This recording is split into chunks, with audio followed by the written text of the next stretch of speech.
students. Okay, fun fact for you guys. In case of honeybees, a male honeybee does not have a father, but it has a grandfather. Similarly, a male honeybee does not have a son, but it can have a grandson. This sounds really weird, right? So let's look into how is this happening. So in case of humans, you know that sex determination is based upon the chromosomes X and Y. It's the type of the chromosome which seems to be making a decision. But in case of honeybees, ये जो decision लिया जाता है, ये type of chromosome से नहीं, chromosome के numbers से लिया जाता है. So in case of honeybees, what is happening? दो chromosome numbers हमें याद रखने हैं, 32 and 16. So 32, that is the diploid number, 16, that is the haploid number. So if I see a honeybee with the diploid chromosome set, 32 अगर उसका chromosome number हो रहा है, that is going to be a female honeybee. Whereas अगर मुझे एक ऐसा honeybee दिख रहा है जिसमें haploid chromosome set है, 16 chromosomes present है, that is going to be a male honeybee. तो अगर मेल एंड फीमेल पेरेंट्स के क्रोमोसोम नंबर्स में ही डिफरेंस आ गया, it means how they produce gametes and how the next generation is formed, ये भी definitely different होगा. So what is the difference in case of the male and female gametogenesis process?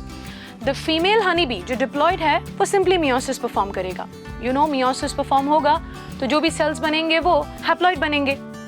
On the other hand male honeybees का limitation क्या हो रहा है कि जो भी वो गैमेट बनाता है दैट इज थ्रू माइटोसिस.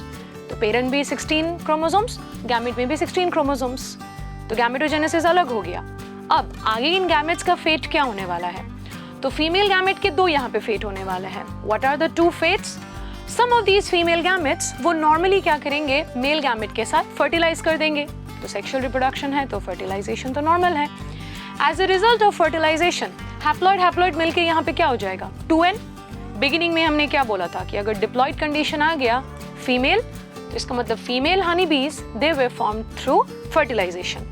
तो बिगिनिंग में क्या बताया था कि एक male honeybee can not have a son. Why? Because इसके जितने भी गैमेट्स हैं वो सारे किस में यूज हो जाएंगे, इस डॉटर को बनाने में यूज हो जाएंगे.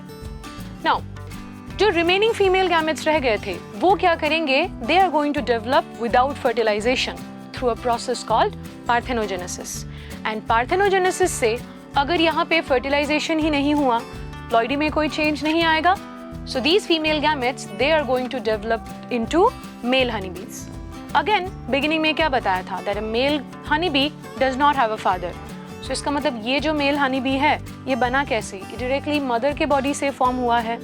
So we can say that this male honeybee, इसको बनाने में कोई father involved नहीं हुआ, पर तुम सोचो इस female को बनाने के लिए पहले generation में तो कोई male use हुआ होगा, right? तो टेक्निकली वो इसका क्या लगा, ग्रैंडफादर लगा.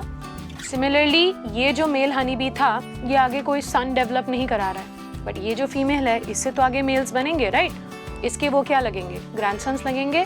सो it seems that the haplodiploid sex determination of honeybees is a quite interesting one and a very different one from the normal sex determination that you see in case of humans. I hope this was interesting for you guys.